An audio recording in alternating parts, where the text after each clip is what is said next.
welcome you guys back to another episode of the AWM NFL podcast. My name is Riccardo Stewart. I'm your host, and I'm joined with my friends. I'm going to just do this, because, we're starting a little new series. And so just remind our listeners of who we are. I go by the name Coach because that's what I did. I've been coaching sports from youth football all the way up to Division I, FBS, college football. And then you see Jeff Locke here. He's a professor. And if you haven't heard from us yet, you wouldn't know this, but if you have, you would. Why he's a professor? Because he gives us answers. Speaking of answers, you always got to have the truth. And that's Zach Miller, because he was the truth on the field, and he will definitely give you the truth off the field as it relates to your financial advice. And last but definitely not least, you got the man himself, the smile himself, the personality himself. He's the mayor. And he's the mayor for obvious reasons. When the man walks around, everybody flocks. They want to shake his hand because he gets everybody's vote. And so, guys, we're going to start something. We are now, draft is over. We're in that kind of lull where OTAs are starting, NFL is starting to kick back up. But you also have spring football just ended for college football. And you have a lot of guys who are getting particular draft grades going into this next year. And with that comes all sorts of college athletes who were thinking about that next jump for next year's draft. And in the midst of all of that, it has been the initials NIL. And that's something we've talked about. People have talked about it in ways of changing the game and so forth. But I want to talk about it over the next couple episodes as it relates to the athlete, the college athlete who is thinking about going pro, who has received some money because of his or her name and image and likeness. And so what does that look like when it comes to needing people like us, like financial advisors? And so just kind of want to have a conversation about just financial advisors in general. But before we jump in, one, I want to just kind of check in, I used to call it a red dot moment, like when you're at Disneyland and you look at a map and it says you are here and there's a dot. Like, where are you at and kind of what's going on in your season of life, either as a family or as an advisor? And so, Zach, I'm going to start with you. Personally, the kids are almost done with school, so looking forward to no sports during the summer. And then just with our rookies, getting all our clients that are rookies, getting them to their new teams, contracts, tax implications, just all those things, having those discussions right now, planning for that upcoming season. Good. Jeff, what's going down in LA? Yeah, no kids to shuffle around right now, but just prepping for summer, looking forward to it a lot. And on the client side, Zach's been doing a lot of that, what he just said. I've been helping a lot of our guys figure out where they're going to live, right? Either guys that are playing right now, thinking about their lease coming up, being the new place for the year, or our rookies figuring out for the first time, hey, what do I do in this brand new city? Yeah, just to piggyback on there, I'm literally recording in a realtor office here in Salt Lake City. I'm here to meet with one of our clients and kind of help him along his ways. And so, oddly enough, left Phoenix where it was about, what's the temperature right there now, Zach? It's about 85 degrees, I think. 85 degrees, and it's about 40 degrees with snow on the mountains here in Salt Lake City, which is insane. What about you, Sam? It seems like you're at home. You're not in Bristol or somewhere else. So, what's going on in the Acho life?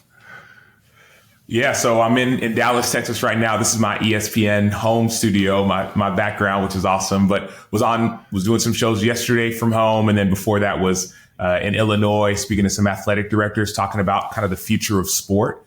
So it was awesome. And so, yeah, that's where I'm at right now. I'm at home. I'm training with some guys who are current college players who this would relate to a lot, and also some guys who are current NFL players. So I've been out here in Dallas training with some of these guys, having great conversations, learning more about the struggles and issues that players are facing now and ways we can solve. Good. Normally our audience is definitely NFL athletes, and today it's the college athlete, coach, parent, everybody that's involved in the life of that student athlete who is, God willingly going to make that jump. And when it comes to the ideal of advisors, oftentimes we get thrown in with agents or even marketers, and it's like, okay, that's a completely separate category. And so let me start first with the three of you guys. All of us here have had financial advisors before. I'm going to start first with you, Sam. When you were coming out of the University of Texas, how did you choose an advisor?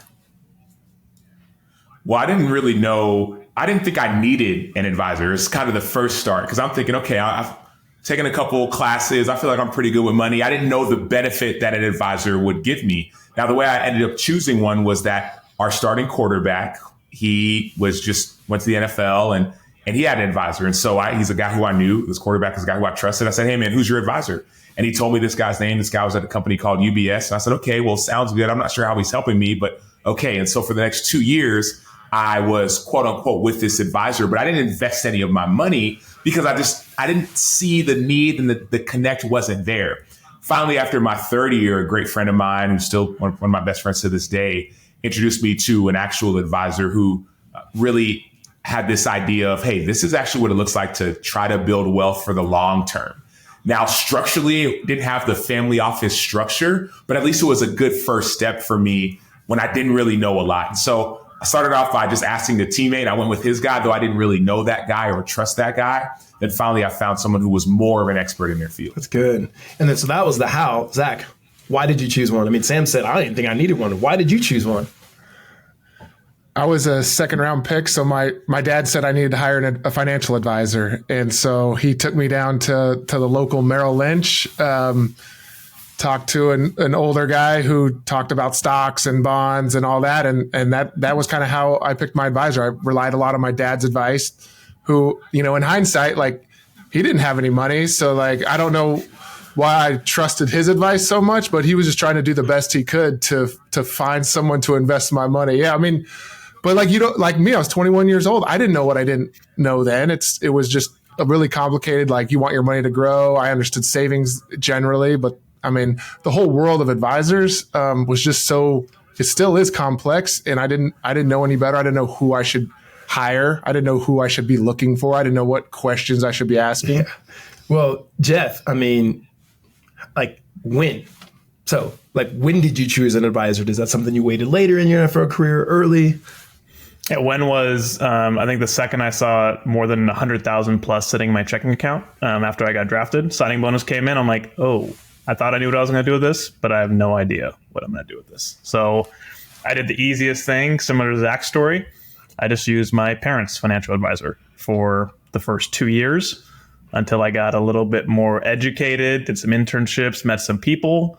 I'm like, oh, every advisor is actually not built the same. And this one actually doesn't make sense for me being an NFL player and what I need. So then I changed, and then I changed again later as I kept educating myself. I grew up, one of my best friends, his dad was a financial advisor. And I mean, I never really knew what he did, but I just knew, like, he was helping with retirement plans, which just seems so distant to me. And he would like, hey, one day you can come work for me. And I'm like, I don't know if I'm thinking about retirement plans. He would say that when I was 17, no idea. And you know what? Most of the guys we talk to, they have no idea. Even when we talk to parents, they're like, I don't even know if this is enough money. Should they have an advisor? And there's this whole world out there of advisors. Jeff, just like in general, like, how many advisors are there? Depends who you ask. The number we typically see is about 300,000 advisors in the US, but if you count it in a different way, it's up to 700,000 advisors in the US. So yeah, it's a lot of people that work in our industry and can legally call themselves a financial advisor, which is actually, unfortunately, a very low bar for what you actually have to do to call yourself a financial advisor. Okay, and so if I'm a college student, I mean, here's what we get, and it comes, okay, like, is there any difference? Like, what's the difference between the guy down the street, the lady over here, the people over here, the ones that I see on commercials, or when I fly into certain cities, I see these particular, like, major companies to the guy down? I mean, like, Zach, are there any difference? The biggest thing is, what are you trusting them to do? And real financial advice is not just investment advice. It's everything money touches. And so literally wrote a blog on this. We'll include it in the show notes, but everyone, thinks a financial advisor can be lumped into just a single bucket. But the biggest thing that they can do for you, especially, and this does not apply to everyone, it's integrating the tax planning and tax minimization into your financial plan, into your investment strategy. Can save millions of dollars for NFL players. And it's why we've talked about it before. I've paid $2 million more than I should have, just because a real financial advisor advises on things that are more than just investments. Think down the line estate planning. Think looking at your insurance, making sure disability, life insurance, all those things. There's so much more to just financial planning and than just the investment side. The investment side, you want that has to be on its game and you want it to be really good, but you want essentially advice on everything money touches so that you have the best chance of success with your money. And I love that point. Can I hop in, Coach? Well, because you talked about it, you said NFL players specifically, like, okay, taxes matter because you're in the highest tax bracket. Like, not everyone's in the highest tax bracket. I think 80% of people are paying 15% or lower in taxes. So if you're in that highest tax bracket, that could be between 40 and 50% in taxes. And so all of a sudden, taxes matter way more than the general public. And so that's why it's so important to have your taxes integrated with your financial advice, not just investment advice, but how do we mitigate that number one destroyer of wealth? Just right, realistically, like the guys who we work with that are current like athletes, student athletes in college, many of them already are in the highest tax bracket. We have guys who are getting NIL deals where they're bringing in 100, 150 a year, all the way up to 7-figure deals. And it matters. And it matters earlier. I mean, than what you guys were talking about. Well, coming out of college, I saw $100,000. No, in college, I'm seeing $100,000. Now, we all know that was happening before, but, not at Arizona State, not at UCLA. Maybe in Texas, but I mean, like now that it's legal, So Zach, I do got to go back to you, and then I'm gonna hit up the professor. And that is, you said, okay, investments, they're important, and we use the language of going like it's massively important when it comes to your financial structure, but it's like the engine to a car. If you have the engine there, that's great, but if you don't have all the necessary things, that car doesn't go anywhere. So Zach, if I'm only choosing an advisor and I'm focusing just only on investments, what am I missing out on? Yeah, you'll just end up paying more in taxes. You'll get exposed to higher liability, and then you're going to get worse returns, especially when you pick like a place like I did where you're in a cookie cutter portfolio. And when I say cookie cutter investments, they basically say like, if you ever heard 60-40, 70-30, 80-20, and then they're not fiduciaries. And all that is are they required by law to do what's in your best interest no matter what? Meaning they can't put their own profits or their own interest of the advisor, which happens all the time on Wall Street. The Wall Street firms are notorious for this. They get sued all the time by clients, and it's just something that people don't pay attention to because it's it's only people like us know about it. All right, you said 60-40, you said fiduciary. I'm going to pause on that because we're going to come back, but I got to ask Jeff this, like what sort of expectation should I even have for my advisor? Let's just be realistic. Like I'm a kid, I'm at Arizona State University. I got $200,000 a year coming my way, and I want to hire an advisor because I think I should. What should my expectation be of him, her, or them? Yeah, Zach and Sam really touched on this, and I'll go back in time a little bit to answer this, is that our industry started by essentially, you give me money, I put it in an account, and then I just trade stocks, right? And that's what it was. That's just investment management. That's pretty much how you define it. And most of our industry is still built on only doing that, which is just you give me money, I manage it, I return you more money in the end. Your advisor these days needs to be doing everything for you that has to do with your money.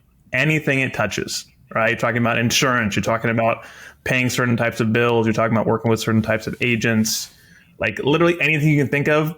They should be who you pick up the phone and call, and they should be able to give you advice. And you're going to know you don't have the right advisor when they come back at you and say, hey, I actually can't talk to you about that certain thing because X, Y, and Z. That's like red flag number one that, hey, maybe I don't have the type of person that I'm supposed to have as an advisor. Yeah. So Zach, let's go back to it. And you know what, Jeff, Sam, you guys can jump in as well. You use the term 60-40. Those are just a cookie cutter thing, like 60% in stocks or 40% in bonds.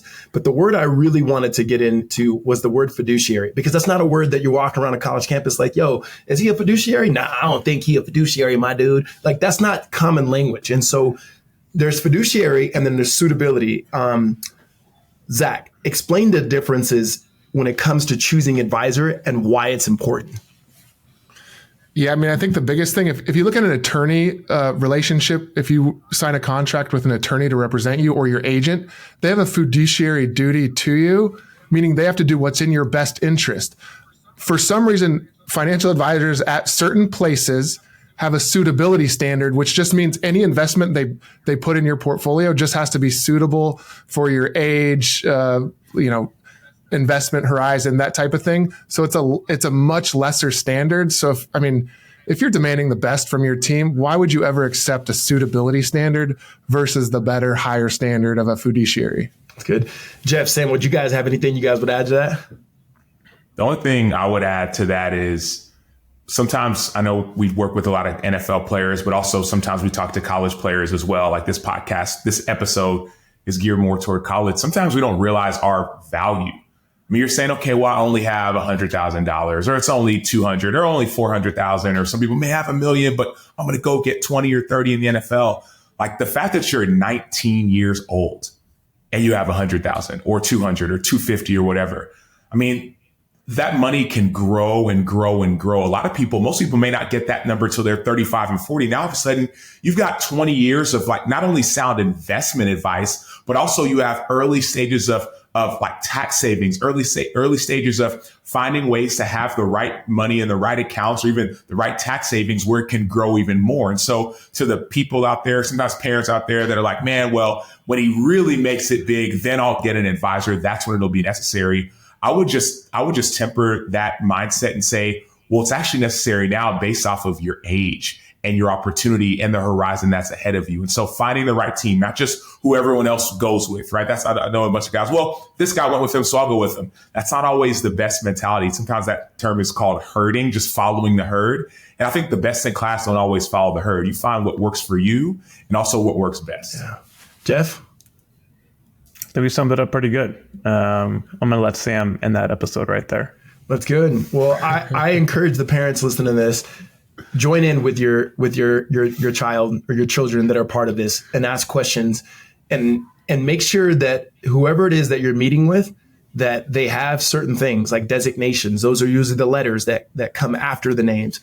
Make sure that they're licensed, and also, ask questions about fiduciary and make sure there are people that are going to educate you, but even more importantly, educate your child. And so we got another episode and we're going to talk about what do we do once we get this money as a college student? Like, what's wise? What kind of bank do I choose? Do I need insurance? Like, what just happened to my world? And so as always, if you guys have a question, you guys want the resources that Zach talked about that we'll give you, the blog that he wrote, please feel free to shoot me a text. It's 602-989-5022. Again, that's 602-989-5022.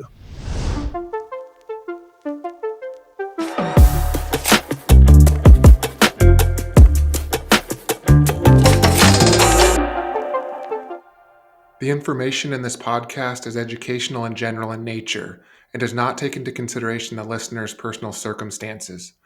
Therefore, it is not intended to be a substitute for specific, individualized financial, legal, or tax advice. To determine which strategies or investments may be suitable for you, consult the appropriate qualified professional prior to making a final decision.